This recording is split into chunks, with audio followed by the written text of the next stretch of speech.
Hormuz প্রণালী পৃথিবীর সবচেয়ে গুরুত্বপূর্ণ সামুদ্রিক পথগুলোর একটি। প্রতিদিন বিশ্বের তেল সরবরাহের প্রায় 25 থেকে 30% এই সরু জলপথ দিয়ে যায়। এই পথ যদি একদিনের জন্য বন্ধ হয় তাহলে আন্তর্জাতিক তেলের দাম আকাশ ছুঁয়ে যাবে, বিশ্ব অর্থনীতিতে ভূমিকম্প হবে। আর এই প্রণালীর একদম দোরগোড়ায় বসে আছে ইরান। ভূগোল ইরানকে এমন একটা সুবিধা দিয়েছে যেটা কোনো অর্থ দিয়ে কেনা যায় না। আর এই ভৌগোলিক সুবিধার সঙ্গে এখন যুক্ত হচ্ছে এমন কিছু প্রযুক্তি যেগুলো পুরো সমীকরণটাই পাল্টে দিচ্ছে। প্রথমেই আসি সেই ভুতুড়ে জাহাজের কথায়। ইরান যে চালকবিহীন সামুদ্রিক যানটি মোতায়েন করেছে সেটাকে সাধারণ ভাষায় ভুতুড়ে জাহাজ বলা চলে, কারণ এর ভেতরে সত্যিই কেউ নেই। পুরো জাহাজটি চলে কৃত্রিম বুদ্ধিমত্তায়। স্যাটেলাইট সংকেতের মাধ্যমে দূর থেকে নিয়ন্ত্রণ করা যায়, কিন্তু সবচেয়ে ভয়ঙ্কর ব্যাপার হলো এটি নিজেও সিদ্ধান্ত নিতে পারে। তার গায়ে লাগানো সেন্সর আর রাডার দিয়ে সে সমুদ্রের উপর কি চলছে, নিচে কে লুকিয়ে আছে সব বুঝতে পারে। একটি সাবমেরিন যদি কয়েকশো ফুট নিচে চুপচাপ বসে থাকে, এই জাহাজ তাকে খুঁজে বের করার ক্ষমতা রাখে। এখন একটু ভাবুন, আমেরিকার নৌবাহিনীর সবচেয়ে শক্তিশালী সম্পদগুলোর মধ্যে একটি হলো তাদের পারমাণবিক সাবমেরিন। এগুলো সমুদ্রের নিচে মাসের পর মাস লুকিয়ে থাকতে পারে, শত্রুপক্ষ জানেও না কোথায় আছে। কিন্তু যদি ইরান এমন একটি ব্যবস্থা গড়ে তোলে যেটা এই সাবমেরিনগুলোকে শনাক্ত করতে পারে, তাহলে কি দাঁড়ায়? তাহলে আমেরিকার পুরো সাবমেরিন কৌশলটাই প্রশ্নের মুখে পড়ে যায়। আর ঠিক এই কারণেই পেন্টাগন এই খবরটাকে হালকাভাবে নিচ্ছে না। কিন্তু গল্প এখানেই শেষ হচ্ছে না, কারণ সমুদ্রের উপরে যা হচ্ছে নিচে তার চেয়েও বেশি অদ্ভুত কিছু ঘটছে। ইরান একটি ক্ষুদ্র সাবমেরিন সামনে এনেছে যেটার নকশা দেখে সামরিক বিশ্লেষকরা চমকে উঠেছেন। এটাকে প্রচলিত সাবমেরিনের ছোট ভাই বললে ভুল হবে, কারণ এটা আসলে সম্পূর্ণ আলাদা ধারণার উপর দাঁড়িয়ে আছে। সাধারণ সাবমেরিন বিশাল, ধীরগতির এবং একটি নির্দিষ্ট গভীরতায় কাজ করার জন্য তৈরি। কিন্তু ইরানের এই ক্ষুদ্র সাবমেরিন, এটা দ্রুত, এটা চটপটে, আর এটা এমন জায়গায় যেতে পারে যেখানে বড় সাবমেরিনের পক্ষে যাওয়া অসম্ভব। অগভীর জল, সরু খাড়ি, উপকূলীয় শিলাখণ্ডের আড়াল, এমন সব জায়গায় এই ছোট্ট যানটি ঢুকে যেতে পারে।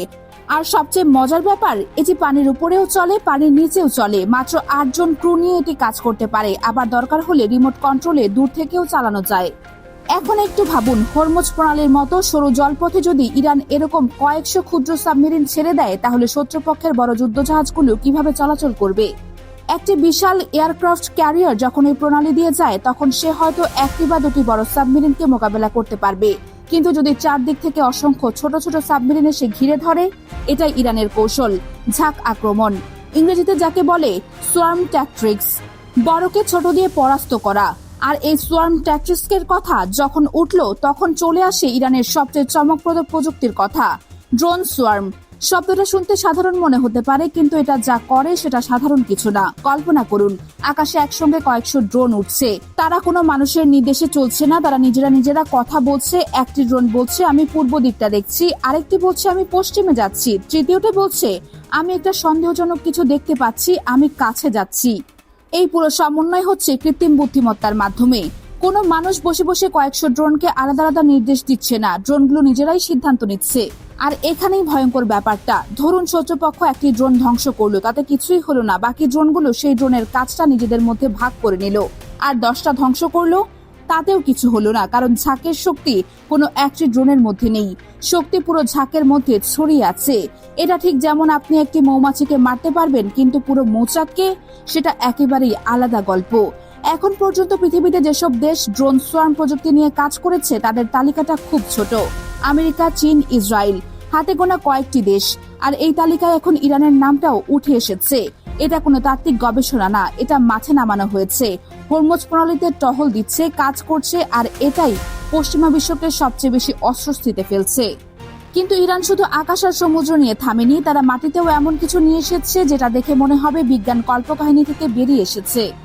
একটি গাড়ি কল্পনা করুন, সেটা রাস্তায় চলতে পারে, কাদায় চলতে পারে, বালিতে চলতে পারে, বরফে চলতে পারে, পাহাড়ে উঠতে পারে, আবার পানিতে নামলে সেটা নৌকার মতো ভেসে যায়।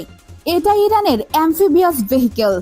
মরুভূমির তীব্র গরমে দিনের পর দিন কাজ করতে পারে, ভেতরে 12 জনের বেশি সৈন্য বহন করতে পারে। উপরে চাইলে মেশিন গান বসানো যায়, যুদ্ধক্ষেত্রে যেখানে রাস্তা নেই, যেখানে সেতু ভেঙে পড়েছে, যেখানে নদী বা খালপথ আটকে দিয়েছে, সেখানে এই যান নির্বিঘ্নে চলতে পারে।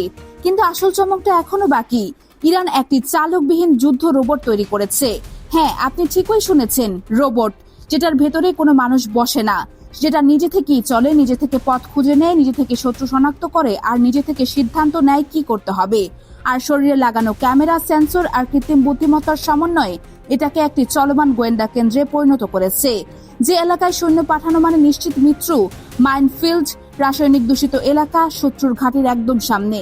সেখানে এই রোবট যাচ্ছে, তথ্য সংগ্রহ করছে, লাইভ ভিডিও পাঠাচ্ছে, আর সৈন্যরা নিরাপদ দূরত্বে বসে সব দেখছে। এখন প্রশ্ন হলো, ইরানের মতো একটি দেশ যার উপর দশকের পর দশক ধরে কঠোর নিষেধাজ্ঞা চলছে, যে দেশ আন্তর্জাতিক বাজার থেকে উন্নত চিপ, সেন্সর বা সফটওয়্যার কিনতে পারে না, সেই দেশ কিভাবে এত উন্নত প্রযুক্তি তৈরি করলো?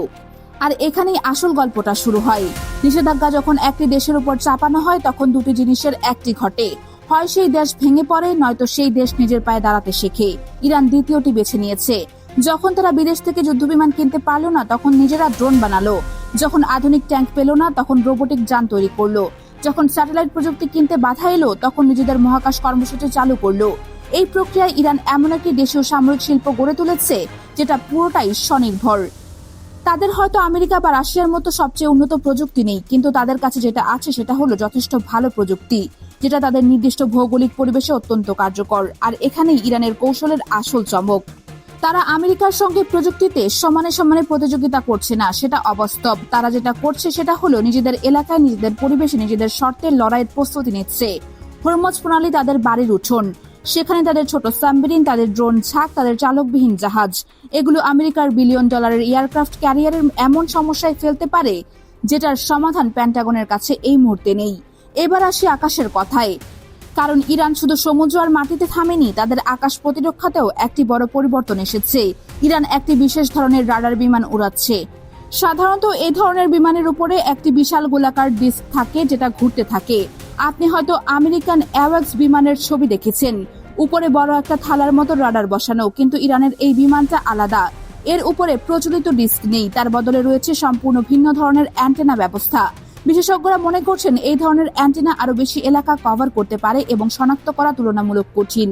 এই বিমান আকাশে উঠে হাজার হাজার কিলোমিটার এলাকা স্ক্যান করতে পারে, শুধু আকাশ নয়, মাটি আর সমুদ্র। ভেতরে একটি পূর্ণাঙ্গ কন্ট্রোল স্টেশন, ডজন খানেক প্রশিক্ষিত অপারেটর বসে রিয়েল টাইমে তথ্য বিশ্লেষণ করছে। কোথায় কোন বিমান উঠছে, কোন জাহাজ কোন দিকে যাচ্ছে, কোথায় অস্বাভাবিক কিছু ঘটছে, সবকিছু তারা দেখতে পাচ্ছে। আপনার কি মনে হয়, ইরান কি আসলে গেম চেঞ্জার হয়ে উঠছে, নাকি এটা শুধুই প্রচারণা? কমেন্টে আপনার মতামত জানান। আর এই ধরনের গভীর সামরিক বিশ্লেষণ যদি ভালো লেগে থাকে তাহলে লাইক আর সাবস্ক্রাইব করে আমাদের সঙ্গেই থাকুন, কারণ সামনে আরো অনেক চমকপ্রদ তথ্য আসছে যেগুলো জানলে আপনি পৃথিবীকে অন্য চোখে দেখবেন।